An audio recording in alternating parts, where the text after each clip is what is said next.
Bonjour, chers élèves de la première année bac sciences mathématiques. Aujourd'hui, on va entamer le deuxième chapitre de la deuxième unité, à savoir le génie génétique, principes et applications. Alors, dans ce chapitre de génie génétique, les principes et les applications, dans cette première diapo, là, c'est une bactérie qui est connue pour son grand usage dans ce domaine de l'application de génie génétique. Et là, c'est des exemples concrets. C'est l'insuline industrielle, c'est l'insuline humaine qui a été produite par génie génétique. Là, c'est pour commencer et savoir qu'est-ce qu'on peut faire en génie génétique. C'est la modification des êtres vivants, c'est la production de protéines indispensables aux vies humaines, telles que l'insuline. Alors, la naissance du génie génétique. Le départ, c'était un transfert naturel des gènes. Ce qu'on peut voir ici, c'est ce qu'on appelle la gale du collet. C'est une sorte de tumeur qu'on peut trouver aussi bien au niveau des racines, mais aussi la tige ou bien des feuilles de certaines plantes, telles que le pommier, le pêcher et autres. Comment se développe cette gale, cette tumeur?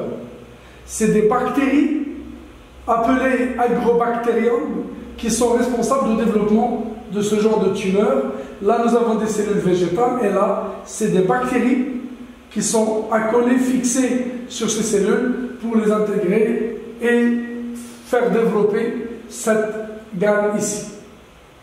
Donc, c'est une sorte d'excroissance formée de cellules qui se multiplient d'une façon anarchique. Donc, c'est pourquoi c'est une tumeur.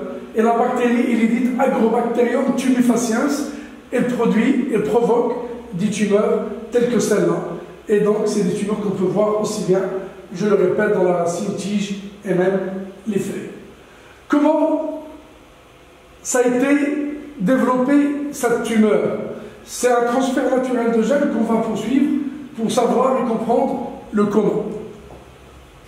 Alors là, ce qu'on peut voir dans cette première partie, c'est une plante cultivée dans un sol. Donc les étapes de la transformation. Il peut se produire une blessure au niveau de la racine, comme vous pouvez la voir ici. Et la substance qui a été synthétisée et libérée par les plantes, c'est des composés phénoliques.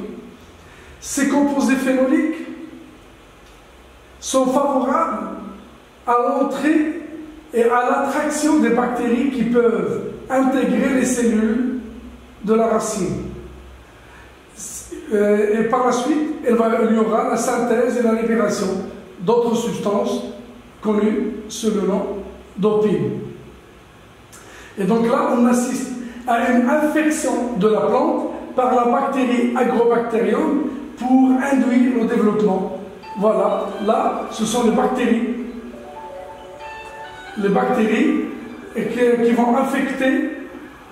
qui vont infecter cette racine-là et développer une gale. Alors, pour comprendre comment ça se fait, là, nous avons la bactérie Agrobacterium tumefaciens avec sa paroi, son chromosome circulaire et un ADN supplémentaire sous forme d'un plasmide. Elle est là. Qu'est-ce qu'on a prélevé des cellules de la gale de collet et la mise en culture in vitro? Elles sont là. C'est un milieu qui contient tous les éléments nécessaires pour que ces cellules-là puissent se développer. On va ajouter une substance, la carbonicilline. C'est une substance qui va tuer Agrobacterium, qui va tuer la bactérie. Donc on a tué la bactérie présente sur ces cellules-là, et pourtant on peut constater déjà qu'il y a formation d'un calme. Même aucune hormone n'a été ajoutée, aucune phytohormone n'a été ajoutée, et donc nous avons une gale, ou bien un calme, c'est-à-dire une masse cellulaire. Et là, l'agrobactérium, il modifie de façon permanente le comportement des cellules végétales. Même après destruction de la bactérie, les cellules continuent à se développer. En ce qui concerne le potentiel de multiplication. Donc l'hypothèse qu'on peut mettre, il y a un principe inducteur. Il y a une substance qui a provoquer ce changement en l'absence d'agrobactérium. On continue à former cette excroissance. Alors, pour comprendre quel est ce principe inducteur de la tumeur d'origine bactérienne, on va voir les travaux qui ont succédé à ce constat, à ces résultats. Alors là, nous avons la bactérie, j'ai dit, avec son chromosome, son plasmide, et là, la carte génétique du plasmide a été établie. Donc, on a déterminé les différentes parties constituant le plasmide, elles ont été identifiées et connues. Par exemple, si je prends ce fragment-là, c'est la partie du plasmide responsable de la virulence de la bactérie. Là, c'est la partie OSC, oncogène, c'est la partie responsable de la multiplication anarchique. Là, c'est l'origine de la réplication. Ça, c'est pour le fragment responsable de la production des opines, ou la dégradation des opines. Ça, c'est le segment du plasmide responsable du transfert du plasmide. Et là, c'est l'ADNT qui est responsable de la transformation des cellules. Donc, c'est cette partie rougeâtre avec la partie qui produit les opines, donc qui va être transmise. Il y a deux gènes très importants ici. C'est l'oncogène, responsable de la multiplication anarchique. Il y a le OPS, le gène OPS, responsable de la synthèse des opines. Et on a vu que les opines sont responsables de la multiplication anarchique des cellules en présence de l'oncogène. Alors, l'expérience qui a été faite, c'est la bactérie. Donc, on assiste au transfert de l'ADNT au niveau du génome bactérien. Ça, nous avons la bactérie, plutôt la cellule végétale, son matériel génétique, et là vous pouvez constater l'oncogène bleu et la partie de l'ADNT intégrée dans le génome. Alors, cette cellule végétale, elle devient capable de produire les opines qui sont des substances normalement produites par le plasmide bactérien. Là, ce que nous avons, c'est une cellule végétale qui va produire les opines bactériennes. Et ensuite, ce gène-là, elle va produire des phytohormones tels que les auxines, responsables de la formation du gaz. Et donc, là, pour comprendre comment se forme un gaz, on est arrivé à ce que des gènes plasmidiques se trouvent intégrés dans le génome de la cellule végétale, ce qui rend cette cellule capable d'entamer des divisions multiples et donc donner une tumeur et produire des opines qui sont favorables à cette multiplication. Alors là, c'est exactement la même chose, sauf qu'on est là en train d'expliquer qu'est-ce qui se passe. Nous avons deux éléments. Il y a la bactérie qui possède le plasmide, et donc c'est elle la source des gènes qui vont transformer cette cellule-là, la cellule végétale. La cellule végétale, là nous avons le plasmide, on vous le rappelle, avec les différentes parties, et la partie qui est transmise à la cellule végétale, c'est ce qu'on a qualifié ici, l'ADN. L'ADN transféré, T, c'est transféré à la cellule végétale.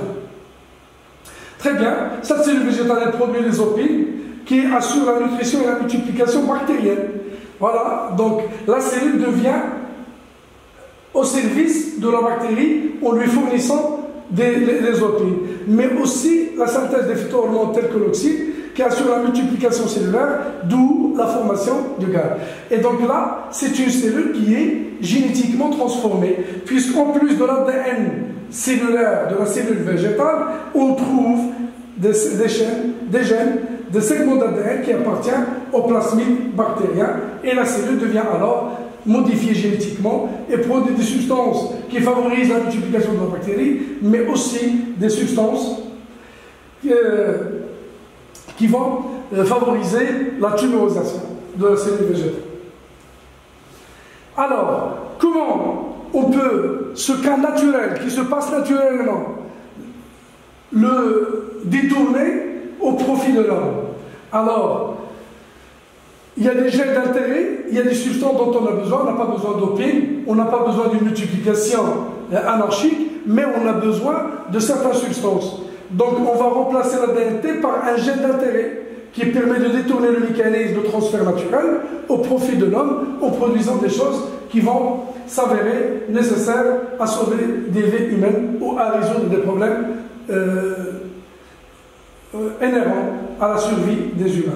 Alors, le moyen de faire ce transfert à l'échelle industrielle, à l'échelle artificielle, à l'échelle de laboratoire, donc était derrière le développement d'une discipline connue, génie génétique, qui est l'ensemble des outils et des techniques de la biologie moléculaire permettant de manière contrôlée l'étude de la modification des gènes, leur isolement des gènes, leur clonage, leur séquençage, leur découpage dans un but de recherche fondamentale ou appliquée.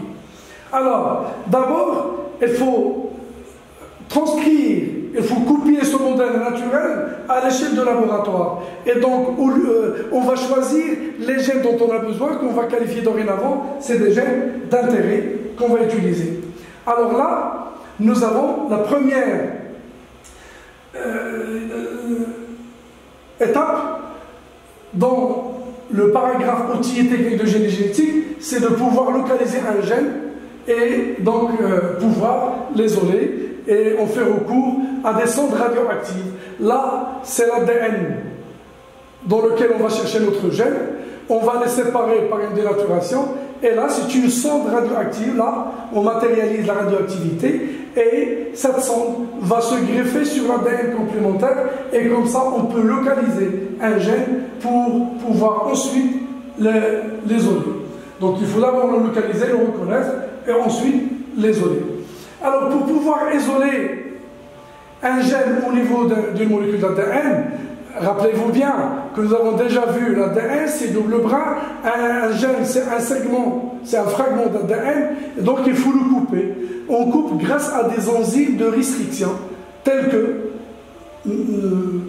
illustrées par ce document-là. On montre qu'on va couper entre G et A, et là, c'est toujours entre G et A, l'enzyme EcoR1, c'est l'appellation de l'enzyme, qui va couper cet ADN en deux parties. Voilà un fragment, et là un autre fragment, c'est des bouts cohésifs, c'est une sorte de coupure réalisée par ce genre d'enzyme. Nous allons voir une séquence qui va vous faciliter la compréhension.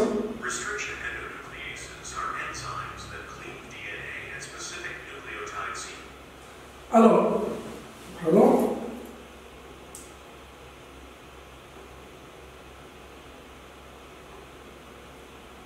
Très bien. On va voir comment on peut procéder à l'isolement d'un gène assez rapidement.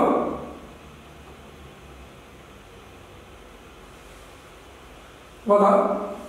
Nous avons une molécule d'ADN. On va isoler un segment.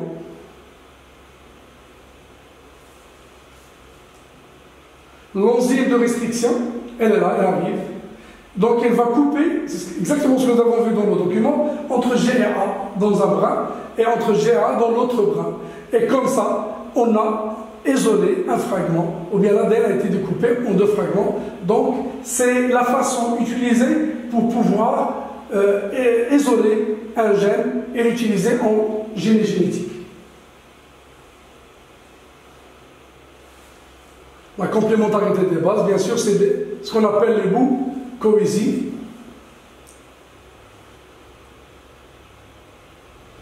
Alors, de la même façon, donc après avoir isolé un gène, il faut l'intégrer. Et là, on va utiliser une autre enzyme. La couleur utilisée est différente pour dire que c'est une enzyme ligase qui va lier.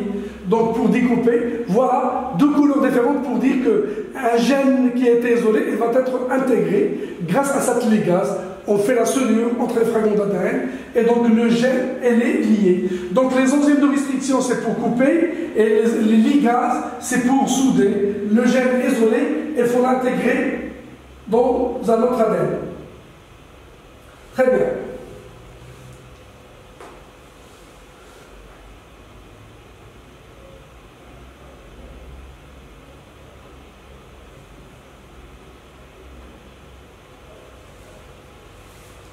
On va continuer notre présentation.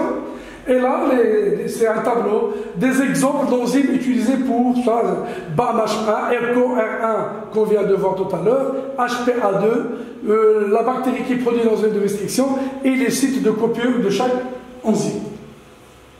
Alors, après avoir localisé et isolé le gène, les plasmides offrent un matériel de choix. Là, c'est la bactérie, elle est en multiplication, et là, on montre l'élément, le vecteur qui permet le transfert d'un gène. C'est le plasmide qui présente un certain nombre d'avantages.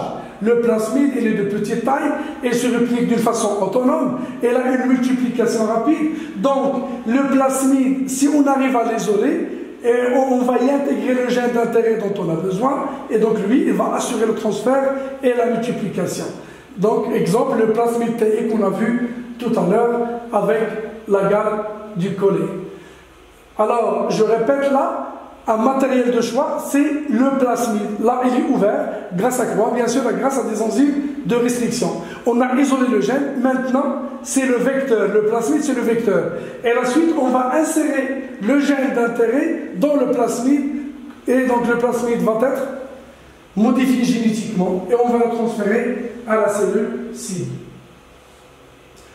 Voilà, transfert ou bien transformation de la bactérie par des plasmides.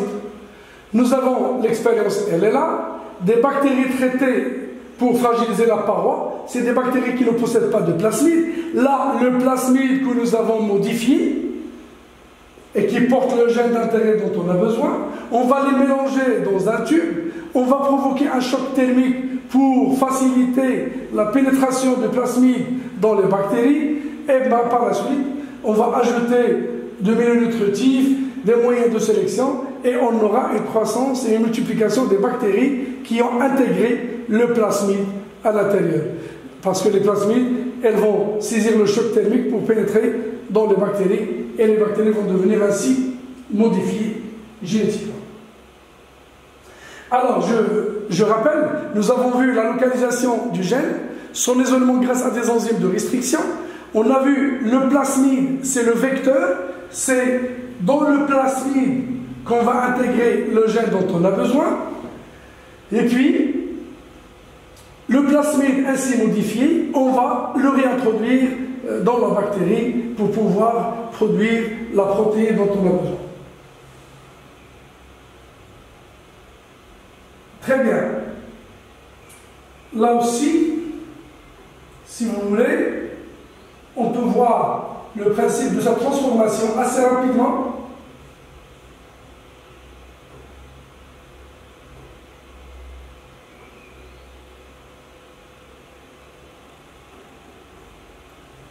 Très bien. Là, nous avons une bactérie, une cellule, pardon. On va isoler son ADN, elle est là. Le gène d'intérêt, elle est mentionnée en rouge à ce niveau-là. On va l'isoler grâce à des enzymes de restriction qui vont découper l'ADN dans des endroits précis, ce qui va permettre l'isolement du gène d'intérêt qu'on veut, ici mentionné en rouge. Là, c'est la digestion de l'ADN sous forme de fragments. Le gène d'intérêt, le fragment qui nous intéresse, c'est celui-là.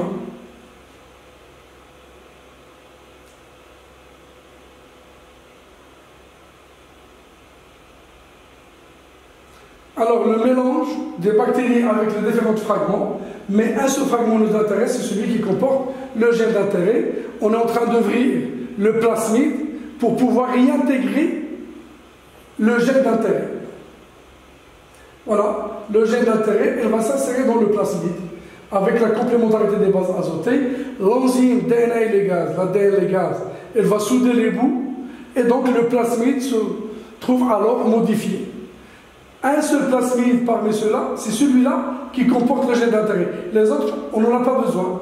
C'est cette cellule-là qui nous intéresse puisqu'elle a intégré le fragment d'ADN qui contient le gène d'intérêt qui nous intéresse pour produire la protéine volue. Et donc là, nous avons une sorte de banque. Voilà, c'est le gène d'intérêt volu. Il faut procéder à la sélection de cette bactérie parmi les autres. Très bien. Alors, on va enchaîner pour pouvoir terminer avec les étapes de la transgénèse. Là, on a vu des exemples avec des bactéries. Je vais vous expliquer un exemple concret de la modification des étapes de la transgénèse, des étapes de génie génétique pour produire une hormone de croissance, une hormone de production du lait chez la vache. Très bien. C'est une récapitulation de ce qu'on vient de voir avec un cas pratique. C'est pour favoriser la production du lait. On a besoin d'une hormone qu'on peut injecter aux vaches et comme ça produire davantage. Alors là, assez rapidement, c'est la bactérie, c'est le récap, le chromosome bactérien. Là, nous avons le plasmide. Donc, on va procéder à l'extraction du plasmide pour pouvoir l'ouvrir. Et bien sûr, il faut ramener le gène d'intérêt. Je vais le suivre avec moi au fur et à mesure. Alors, l'isolement du gène, le gène est isolé. Donc, il faut ouvrir avec des enzymes de restriction spécifiques qui vont couper dans des endroits bien déterminés. Voilà, on va ouvrir ces gènes-là. On va ouvrir, le plasmide. Le plasmide ouvert, on va le mettre dans ce tube. On ramène une vache qui produit une hormone. On a extrait son matériel génétique, son ADN. Le gène d'intérêt ici, elle est représentée en jaune. On va procéder à une digestion enzymatique de l'ADN, sous forme de fragments. Le seul fragment qui va nous intéresser, nous, c'est celui-là. Donc, il comporte le gène d'intérêt, c'est-à-dire le gène qui produit l'hormone nécessaire à la production du lait. Très bien. Alors, on va se contenter de fragments qui nous intéressent. On ramène le plasmide déjà ouvert. On va intégrer le gène d'intérêt dans le plasmide. Le plasmide est ainsi, comment? Il est modifié génétiquement. Il y a l'ADN du plasmide, mais il y a aussi un ADN qu'on vient de prélever d'une cellule de la vache. Donc c'est le gène qui va produire l'hormone dont on a besoin. Vous pouvez constater sur le plan expérimental, ce n'est pas toujours vrai. On peut modifier un plasmide et non pas un autre. Mais là, c'est le détail technique qu'il faut faire pour pouvoir sélectionner uniquement les plasmides qui ont pu intégrer. Celui-là, il a intégré le gène d'intérêt, celui-là non, celui-là oui. Donc, avec un choc thermique, on va fragiliser la paroi pour permettre l'entrée du plasmide dans la bactérie. Regardez ici. Donc, on va procéder par la suite à une sélection pour ne garder que les bactéries qui ont intégré le plasmide modifié génétiquement. On va produire l'hormone in vitro et on va l'administrer aux différentes vaches pour augmenter la production du lait. Alors, on va terminer avec certains domaines d'application, quelques domaines d'application de génie génétique. On vient de voir un exemple, c'est la production litière. Et là, d'autres exemples. La modification du maïs qui est sensible à la chenille, qui provoque des dégâts à la récolte du maïs. Là aussi, donc, c'est de melon qu'on a modifié génétiquement. Vous pouvez voir la couleur et la résistance à ces champignons. La production industrielle d'hormones de croissance, oui. Donc, pour pallier un certain nombre de problèmes sur l'hormone de croissance, ou bien l'insuline pour les personnes insulinodépendantes, pour ne plus administrer l'insuline porcine ou bovine. C'est l'insuline humaine produite par génie génétique. Oui, donc par des organismes génétiquement modifiés. Donc, les applications sont dans le domaine agricole, sont dans le domaine sanitaire. Ça, c'est quelques applications de génie génétique. J'espère que vous avez bien suivi cette séquence de séquence génétique, ce deuxième chapitre, qui est une application. C'est un domaine très prometteur qui continue à faire preuve de beaucoup de progrès pour pallier à un certain nombre de problèmes génétiques. Alors, ainsi prend fin cette unité. J'espère que vous avez pu mettre le lien entre le premier chapitre concernant la localisation, la nature et la transmission et l'expression d'informations génétiques et cette deuxième partie qui donne une application pratique au niveau des laboratoires de transfert des gènes et de la modification génétique pour répondre à certains besoins, aussi bien dans le domaine agricole que dans le domaine de la santé.